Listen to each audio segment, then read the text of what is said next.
समस्त कर्म बंधनों को छिन्न भिन्न करने वाला अखंड चिंतन है। वो क्यों नहीं होता? तो यहां वर्णन करते हैं, प्रभु का तुम अंश हो लेकिन ये स्वीकार नहीं कर पा रहे हृदय से, अपने को संबंधी मान रहे हो कि ये मेरे, ये मेरे, ये मेरे, तो उन्हीं का चिंतन हो रहा है। जननी जनक बंधु सुतदारा तन धन भवन सुहृद परिवारा, इनको हम अपना माने हुए, तो इन्हीं का चिंतन हो रहा है। आप देख लो, चाहते हैं सतत भगवत चिंतन, संबंध रखे हैं जगत के संबंधियों से, शरीर से, कैसे हो? ये बहुत सूक्ष्म विषय, ये काटना पड़ेगा। आज काटो चाहे अगले जन्म में, चाहे 1000 कल्प के बाद। और अगर आप ये मान रहे हो कि अगर हम इनको अपना ना मानेंगे तो इनका भरण पोषण नहीं होगा, ये दुखी हो जाएंगे, इनको प्रभु का मानो, कर्तव्य का पालन करो, क्या परेशानी है? ये प्रभु के थे, प्रभु के है, और सही पूछो तो प्रभु ही है। नहीं समझ पा रहे हो? इनको केवल अपना मानना ही आपके हृदय में बाधा पहुंचाने वाला है। प्रभु के संबंध से इनको यदि मान लो तो आपको कोई बाधा नहीं पहुंचेगी। परिवार में रहते हुए भी कितने सिद्ध महापुरुष हुए हैं जो भगवत अनुराग में छके हुए। मनुष्य जब तक प्रभु से अपना संबंध वास्तविक हृदय से स्वीकार नहीं करता तब तक अनन्य चिंतन नहीं होता। एक एक बात अमृत जैसी है। हृदय से हमारा भजन नहीं होता, प्रश्न करते हैं लोग। किनका भजन होता है? जिनको आपने अपना माना है। देख लो, शरीर को अपना माना, संसार को अपना माना, उसी का भजन हो रहा है। प्रभु वास्तविक अपने हैं, मानने की जरूरत नहीं है, वो तो है ही, स्वीकार कर लो। एक होता है कि है नहीं पर मान लेते हैं, ये तो है ही, तुमने स्वीकृति गलत कर ली इसलिए तुम्हारा भजन बाधित हो रहा, नहीं, अखंड भजन होने लगे। जब तक आप इस संबंध को हृदय में स्वीकार नहीं करेंगे तब तक विमुखता बनी रहेगी। प्रभु से अपने को अलग मानते रहेंगे। प्रभु के नित्य संबंध को स्वीकार ना करने के कारण प्रभु की विमुखता होती है। विमुखता के कारण संसार सामने होता है और उसी का चिंतन मनन होता है। साधक को चाहिए कि ये हृदय में बैठा ले कि ये जितने संबंध है ये सब भगवत विस्मरण कराने के लिए माया ने भेजा है। ये स्वीकार कर पाएगा? लगता है कि ये सब क्या बातें हो रही हैं, कितना हमें परिवार के जन प्यार करते हैं, ये तो हमारी माँ, ये हमारे पिता, ये हमारे परिवार के प्रियजन हैं। यही तो उसकी चाल है। माया और कहते किसे हैं? यही तो उसकी चाल है। ये मैंपन, मेरापन करवा के ही प्रभु को विमुख कराए। बहुत चाल सूक्ष्म है इसकी, अनंत जन्मों से इसी में हमें फंसाए हुए, इसी में फंसाए हुए। स्वयं प्रभु आदेश कर रहे हैं तो आपको क्या भय करना? स्वयं प्रभु बोले ना, मन मना भव मद भक्तो माद्याजी माम नमस्कुरु। अगर हमें डर लग रहा है कि कहीं ऐसा ना हो कि हमें पाप लग जाए, तो प्रभु कह रहे सर्वधर्मान परित्यज्य मामेकम शरणम व्रज अहम त्वाम सर्व पापेभ्यो मोक्षयिष्यामि मा शुचः। मत डरो, मत डरो। हमारा जन्म केवल प्रभु प्राप्ति के लिए हुआ है, केवल प्रभु प्राप्ति के लिए, कोई अपना नहीं है। ये तो केवल माया ने ऐसे दृश्य खड़े कर रखे हैं कि जो हमें समय दिया गया है 50 वर्ष 60 वर्ष, उसे हम भूल भुलैया में भूल जाएं, प्रभु का स्मरण न करें और फिर हम आगे नवीन नवीन जन्मों में नाना प्रकार के दुख भोगें। प्रभु के साथ जो हमारा संबंध है उसे स्वीकार कर लो। उसकी स्वीकृति से आप देखेंगे जागृत में, स्वप्न में, सुसुप्त में, हर समय आप प्रभु में ही हैं। जैसे हमारे स्वप्न भी संसारिक आते हैं, हम सोते भी संसार में, जगते भी संसार में, क्योंकि इसे अपना माने हुए हैं। अटल रूप से सदा बना रहने वाला संबंध था, है, रहेगा हमारा जो प्रभु से है। और ये जो माँ बाप परिवार आदि का संबंध है, ना कभी अटल था ना कभी अटल रहेगा, ये बीच में केवल दिखाई दे रहे हैं। अव्यक्तादीनि भूतानि व्यक्त मध्यानि भारत अव्यक्त निधनान्येव तत्र का परिदेवना। ये पहले भी हमारे नहीं थे, बाद में भी हमारे नहीं रहेंगे, बीच में तुम्हारे लिए इसीलिए केवल भेजे गए कि भगवत चिंतन छोड़ दो। इनके राग में फंस के, इनके मोह में फंस के भगवत चिंतन छोड़ दो, अपना जन्म व्यर्थ कर दो। ये माया की चाल है। और भक्ति की महामहिमा में ऐसी चाल है कि वो इन सब बंधनों से मुक्त करके सबकी ममता ताग बटोरी, मम पद मन ही बांध बर डोरी। ये कोई बिरला भाग्यवान समझ पाता है, नहीं तो बहुत ही विचित्र माया है। बहुत जिससे बात करो कहते जो माया बहुबार नचावा, जास चरित लख काहो न पावा, शिव बिरंच का मोहई को है बपुराल। बहुत विचित्र, इसीलिए देवी हृषा गुणमयी मम माया दुरतया, मामेव ये प्रपद्यन्ते माया में ताम तरंति ते। केवल प्रभु से अपनापन, केवल प्रभु के चरणों से अपनापन, वही इस प्रपंच नहीं, बहुत ही विचित्र प्रपंच है। न जाने कब कहां से कैसे खड़ा हो जाता है, कैसे फंसा लेता है साधक को। जहां भगवत चिंतन में कमी हुई वो फंसा लिया माया ने, कोई न कोई रूप लेकर के ऐसा आकर्षित किया, भगवत चिंतन रहित कर दिया। मानने लगता है ये मेरे माँ, मेरे पिता, मेरा पुत्र, मेरी पत्नी, और अब सोचता है भजन बन जाए। कैसे बनेगा? याद उन्हीं की आएगी जिनसे आपने मेरापन किया है। मैं अमुक का लड़का हूं, अमुक मेरा लड़का है, इस भाव में मगन हो और चाहते हो कि प्रिया प्रीतम के ध्यान में लगे, प्रिया प्रीतम के भजन में लगे। देख लो करके कैसे होगा। और मैं प्रिया प्रीतम का, प्रिया प्रीतम मेरे, ये बैठा लो हृदय में। जे ही राग नष्ट होगा तो आप देखोगे एक तार भजन होने लगा। अनादि अविनाशी सर्वोपरि महाप्रेम स्वरूप युगल सरकार मेरे थे, मेरे हैं, मेरे रहेंगे। हम ये नहीं मानते, इसीलिए विमुख होकर संसार के राग में फंस गए। जो मान लेगा तो हरदम ये भाव बना रहेगा, स्मृति बनी रहेगी। इसी को भजन कहते हैं, हरदम उनकी स्मृति याद आना।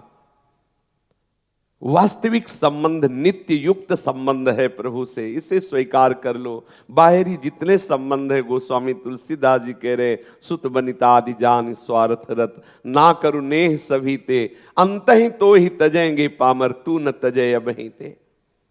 जो सांसारिक भोग और संग्रह में लगे हुए हैं, वे कभी यह निश्चय नहीं कर सकते कि मुझे भगवत प्राप्ति करनी है।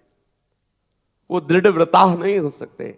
वो अभी सुनेंगे, बाहर निकल के चले जाएंगे, सब कथा वार्ता है, सुनी आए कथा, बस इतना।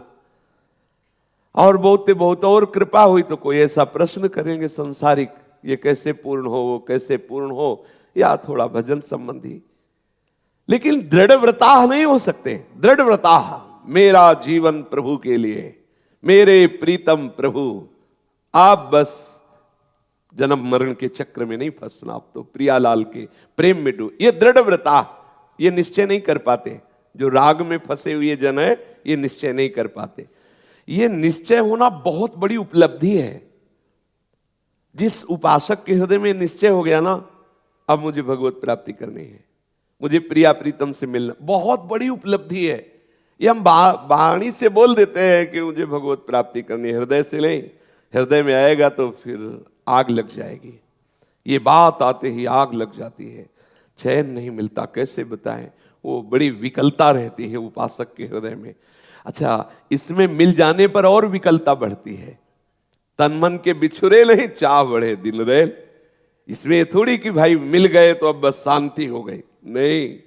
मिले हुए भी और मिलने की चाह, देखते हुए भी और देखने की चाह, डूबे हुए पर और डूबने की चाह। क्योंकि प्रेम प्रतिक्षण वर्धमानम है, इसलिए कभी तृप्ति का अनुभव नहीं होता। महारस में निमग्न होते हुए भी वो उस महारस के लिए तड़पता रहता है। इसलिए भगवत रसिक रसिक की बातें, रसिक बिना को समझ सके ना। सांसारिक भोग और संग्रह की तरफ जिसकी वृत्ति है, वो ये निश्चय कर सके कि मुझे भगवत प्राप्ति करनी है, नहीं हो सकता, उससे नहीं हो सकता। इसलिए ये सांसारिक भोग, ये सांसारिक संबंध, ये सांसारिक राग ही मुझे प्रभु के मिलन में बाधा पहुंचा रहे, ये हृदय में बैठा लिए। ये जो हम कर्तव्य की बीच में बात ले आते हैं कि तो क्या हम अपने कर्तव्य का पालन न करें, तो कब कहा गया कर्तव्य का पालन न करो? कर्तव्य का पालन करो प्रभु की प्रसन्नता के लिए, प्रभु का स्मरण करते हुए, हो गया ना। ये जो आप राग किए हुए हो, अपना माने हुए हो, ये तुम्हारे कर्तव्य का पालन नहीं होने देगा, ये भगवत स्मरण नहीं होने देगा, ये तुम्हें भगवत प्राप्ति नहीं होने देगा। आप फिर मोह में फंस गए। वो कर्तव्य नहीं है, कर्तव्य क्या है?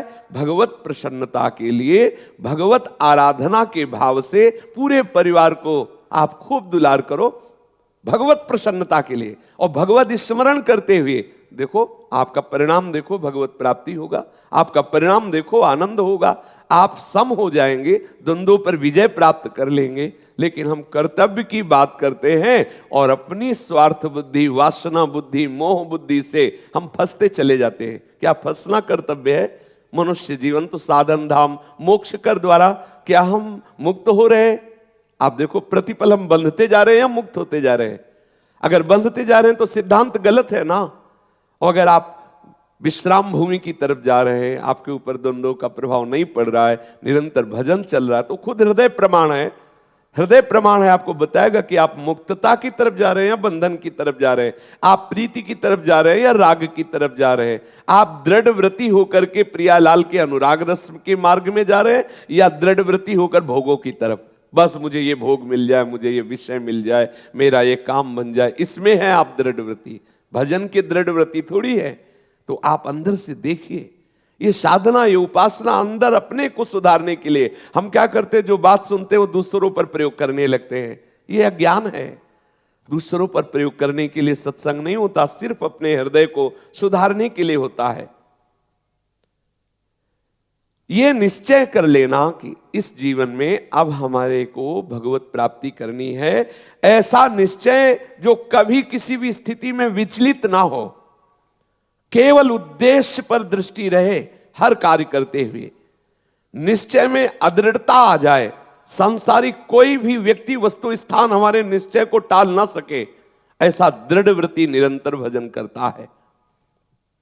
जैसे सांसारिक मनुष्य कुटुंब का पालन करता है ममता पूर्वक, कितना रुपया इकट्ठा हो जाए, कितनी भोग सामग्री इकट्ठा हो जाए, वो इसी विचार में रहता है, लोभ पूर्वक। ऐसे ही भक्त रहता है, कितना नाम जप कर ले, कितनी बार प्रभु की लीलाओं का और गायन करें, वाणी पाठ, कितना हम भजन करें, ये उसके अंदर लोभ रहता है। जो दृढ़ व्रती होता है ना, उसके अंदर ऐसा लोभ होता है। जो संसार का रागी होता है ना, उसके अंदर ऐसा लोभ होता है, खूब भोग सामग्री आ जाए, रुपया आ जाए, ऐसा। और जो भजन मार्ग का पथिक होता है, अपने हृदय को जांचना है इसमें, उसके अंदर लोभ होता है, और नाम जप कर लूं, और पाठ करो, और रात में जग कर भजन करूं, कोई जान न पावे, ऐसा भजन। लगन पूर्वक, लोभ पूर्वक भजन करना। अभी हम लोभ पूर्वक भजन नहीं करते, भजन का लोभ नहीं जागृत हुआ है, अभी विषय भोगों का लोभ है। ये मान सम्मान बहुत जहर है, बहुत बड़ा जहर है। वाणी में पढ़ने से नहीं समझ में आता, बहुत बड़ा जहर है। जब कभी जीवन में परिस्थिति ऐसी आती तब समझ में आता है। सम्मानम कल्याति घोर गरलम, प्रभु का विस्मरण करा देने की ये आखिरी चोट होती उपासक पर। मान, कीर्ति, सम्मान, ये बचना चाहिए। ये प्रणाम नमस्कार, ये हमें जो बाहर से मिलते हैं उससे स्वीकार करते हैं, इससे फिर पुनः वो हम जागृत हो जाता है और हमारा भजन मार्ग रुक जाता है। हमें लुभायमान होना है प्रभु पर, अपने पर नहीं, अपने सद्गुणों को नहीं। ये प्रभु के द्वारा प्रदत्त सद्गुण है। बड़ी विपरीत दशा आ जाती है मान से, सम्मान से, बड़ी विपरीत दशा आ जाती है। अपने को श्रेष्ठ साबित करने के लिए पाखंड अंदर प्रवेश कर जाता है, दंभ प्रवेश कर जाता है, नाटकबाजी शुरू हो जाती है। बहुत विचित्र। बचना इस सम्मान से, ये आखिरी आक्रमण है माया का। जो इस कीर्ति, मान, सम्मान से अपने आप को बचा ले गया, वो महात्मा निश्चित भगवत रस का अनुभव कर लेता है। नहीं तो ये आखिरी ये घाटी है, इसमें गिरा देता है, बड़े बड़ों को गिरा देता है मान सम्मान आदि में। हमारे अंदर लोभ जग जाए यदि भजन का, तो प्रणाम नमस्कार ये अच्छा नहीं लगेगा। भजन की लगन, भजन का लोभ, जैसे एक विषयी पुरुष को धन की लगन, भोग संग्रह की लगन लगती है, ऐसे हमें भजन की लगे। प्रेम पूर्वक प्रभु का नाम सुमिरन करते हुए, कभी नाम कीर्तन करते हुए, कभी पाठ करते हुए, कभी सेवा करते हुए हम एक निरंतरता बनाए रहें। देखो ध्यान दीजिए, जो नारद जी कह रहे हैं सर्वदा, वो निरंतरता बनाने के लिए कह रहे हैं। हम कभी नाम जप कर रहे हैं, कभी वाणी पाठ कर रहे हैं, कभी ठाकुर सेवा कर रहे हैं, कभी सत्संग सुन रहे हैं, कभी दर्शन। एक निरंतरता हमारी दिनचर्या में आए। कोई भी मिनट ऐसा ना हो जो उस निरंतरता को तोड़ने वाला हो। जरा विचार करो, आपकी दिनचर्या में निरंतरता है? जब से आप सो के उठते हैं और जब आप शयन को जाते हैं, इतने में बीच में निरंतरता है आपका? खाते पीते चलते उठते बैठते क्रिया करते सोते जागते, निरंतरता है? इसको देखिए। उस निरंतरता में बाधा क्या है उसको देखिए। जो बाधा है क्यों बर्दाश्त कर रहे हो, देखिए। क्या वो शास्त्र आज्ञा सम्मत है? क्या वो गुरुदेव की आज्ञा के अंतर्गत है? यदि नहीं तो उसे बर्दाश्त क्यों कर रहे हो? ये बहुत जल्दी हमें मार्ग तय करना है, ज्यादा समय नहीं है। ये अगर बाधा स्वीकार करते हुए आगे हो जाएगा, ऐसा ये नहीं चलना। ये साधक कभी ना करे। ये जो हमारे अंदर कि आगे चल करके हो जाए, ये नहीं, अभी ठीक करना है अभी। फिर देखिए, सुबह से लेकर शयन तक आपकी दिनचर्या में कोई ऐसी बात है, कोई ऐसी चेष्टा है जो निरंतरता में बाधा पहुंचा रही हो? जांच कीजिए। यदि है तो क्या गुरुदेव की आज्ञा है, क्या शास्त्र की आज्ञा है?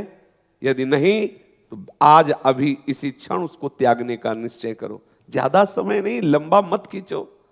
जो वस्तु, जो व्यक्ति, जो स्थान, जो विषय आपकी निरंतरता में बाधा पहुंचा रहा है, हमें हटना होगा। हमें अंदर से उसका राग त्यागना होगा।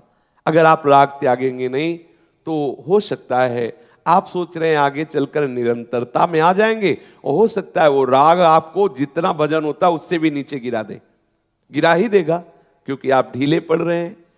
आप सावधान हो करके जितना जितना आप राग त्यागते जा रहे हैं उसको तो स्वीकार ही ना कीजिए, और जो निरंतरता में बाधा रहेगी उसको हटा दीजिए। समय नहीं अपने पास।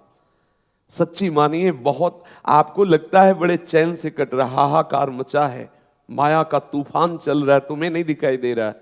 वो केवल आपके समय को नष्ट किया जा रहा है। आप जल्दी से जल्दी मुक्त हो जाइए, जल्दी से जल्दी भगवत अनुराग में डूबिए। कोई यहाँ साथी नहीं है, किसी की तरफ मत हेरो कि ये साथ आ जाए तो हम आगे बढ़े। नहीं नहीं, तुम आगे बढ़ो, उसको प्रभु देख लेंगे।